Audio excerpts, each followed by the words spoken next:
ఓట్లు వేసి అధికారాన్ని ఇవ్వడం ప్రజలు చేసినటువంటి పెద్ద పొరపాటు అని చెప్పి సందర్భంగా తెలియజేస్తున్నాను. ప్రజలు ఇచ్చినటువంటి అధికారాన్ని కనీసం రాష్ట్రం గురించి, ప్రజల గురించి, ఈ రాష్ట్ర భవిష్యత్తు గురించి ఆలోచించవలసినటువంటి ముఖ్యమంత్రి అధికారం వచ్చిన తర్వాత ప్రమాణ స్వీకారం చేసినటువంటి మొదటి రోజు నుంచి దిగిపోయినటువంటి చివరి రోజు వరకు ఆంధ్రప్రదేశ్ రాష్ట్రాన్ని విధ్వంసం చేయడమే ఒక ప్రణాళికగా పెట్టుకొని పనిచేసిన విషయాన్ని ఈ సందర్భంగా తెలియజేస్తున్నాను. దానికి సజీవ సాక్షులుగా ఆ రోజు శాసనసభలో, శాసనసభ బయట ఆంధ్రప్రదేశ్ రాష్ట్ర తెలుగుదేశం పార్టీ అధ్యక్షులుగా నా కళ్ళతో నేను చూసి అనుభవించానని చెప్పి సందర్భంగా తెలియజేస్తున్నాను. ఈరోజు ఒక ముఖ్యమంత్రిగా ప్రజలు బాధ్యత ఇచ్చారు.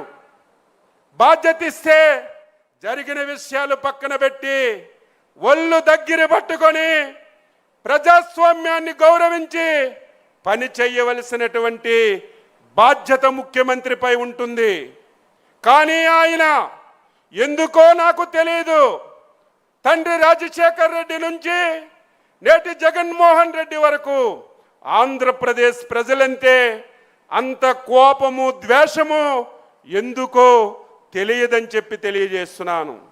అధికారాన్ని అడ్డం పెట్టుకొని ఆంధ్రప్రదేశ్ రాష్ట్రంలో మొత్తం సర్వనాశనం చేశారు. వ్యవస్థలన్నీ చిన్నాభిన్నం చేశారు.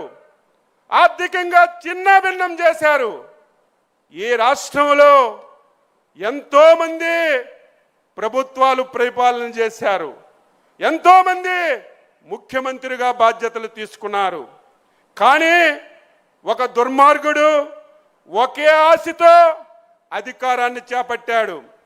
అధికారం చేపట్టినప్పటి నుంచి ఆయన ధ్యేయం ఒక్కటే, ఆంధ్రప్రదేశ్ రాష్ట్రంలో 30 సంవత్సరాలు నేనే అధికారంలో ఉండాలి, ఈ రాష్ట్రంలో ఇంకొక పార్టీ ఉండకూడదు, ఇంకొక వ్యక్తి ఉండకూడదని కక్షగట్టి పనిచేశాడు. అందులో బాధితులు ప్రధానంగా తెలుగుదేశం పార్టీ అని చెప్పి ఈ సందర్భంగా తెలియజేస్తున్నాను. ఈరోజు ఎన్ని ఇబ్బందులు పెట్టినా, ఎన్ని అవమానాలు చేసినా, ఆస్తులు మనకి కోల్పోయే విధంగా కష్టపెట్టినా సమర్థవంతమైనటువంటి చంద్రబాబు నాయుడు గారు, యువ నేత లోకేష్ బాబు గారు తెలుగుదేశం పార్టీని, ముఖ్యంగా కార్యకర్తని కళ్ళకు అద్దుకొని చూశారు. కాబట్టి మళ్ళీ మొన్న జరిగినటువంటి ఎన్నికల్లో అచంచలమైనటువంటి విశ్వాసంతో అధికారాన్ని వచ్చిన విషయం ప్రతి ఒక్కరం కూడా గుర్తుపెట్టుకోవాలి. విధ్వంసం అంటే తలుచుకుంటేనే భయమేస్తుంది.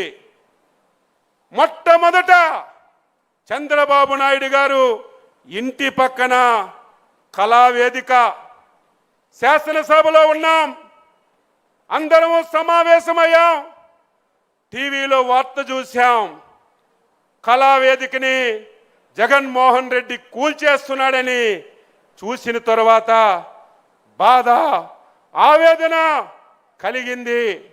వెంటనే మేమందరం అక్కడికి వెళ్ళి ఆ యొక్క విధ్వంసాన్ని చూసిన తర్వాత ఎంత బాధపడ్డామో, ఎంత ఆవేదన చెందామో ఒక ఉదాహరణ అని చెప్పి ఈ సందర్భంగా తెలియజేస్తున్నాను.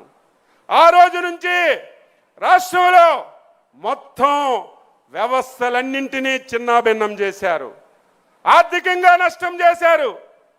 మీ అందరికీ తెలుసు, చంద్రబాబు నాయుడు గారితో పోల్చుకుంటాడు ఎప్పుడు. నేను శాసనసభలో చూశాను, ఆయన పోలికంతా చంద్రబాబు నాయుడుతో పోల్చుకుంటారు. నేను శాసనసభలో చెప్పాను, జగన్మోహన్ రెడ్డి చంద్రబాబు నాయుడు గారికి నీకు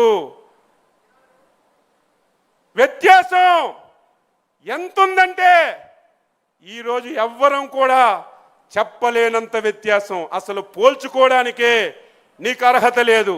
నక్కకి నాగలోకానికి ఉన్నంత వ్యత్యాసం ఉందని చెప్పి తెలియజేస్తున్నాను. చంద్రబాబు నాయుడు గారే కాదు, మా యువనేత నారా లోకేష్ బాబు గారి యొక్క కాలి గోటికి కూడా నువ్వు పని చెయ్యవని చెప్పి తెలియజేస్తున్నాను. ఏదో నీ తండ్రి అధికారాన్ని అడ్డం పెట్టుకొని ఒక సామ్రాజ్యాన్ని, అవినీతి సామ్రాజ్యాన్ని నిర్మించుకొని తద్వారా ఒకసారి అధికారంలోకి వస్తే నువ్వు ఊహించుకుంటే అది నీ భ్రమ అని చెప్పి తెలియజేస్తున్నాను. విధ్వంసం అంటే ఎన్నో విధ్వంసాలు ఇప్పుడే మనకి వీడియోలో చూపించారు. శాసన